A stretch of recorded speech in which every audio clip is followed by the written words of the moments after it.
Hi everyone, welcome back. In this video, I'll show you how to unsubscribe from Dropbox in 2025 and cancel your paid plan. First, open your browser and log into your Dropbox account. It's in the top right corner. Click on your profile picture and then choose Settings from the drop-down menu. Now, go to the Plans tab. Here you'll see details of your current subscription, whether it's Plus, Family, or Professional. Scroll down until you find the option that says Cancel Plan or Manage Plan. Click it.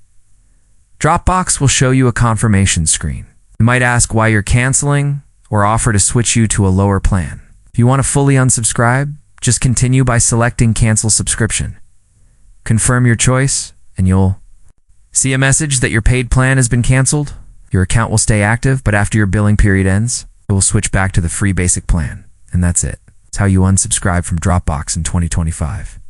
If this walkthrough helped you, don't forget to like the video and subscribe for more quick tutorials.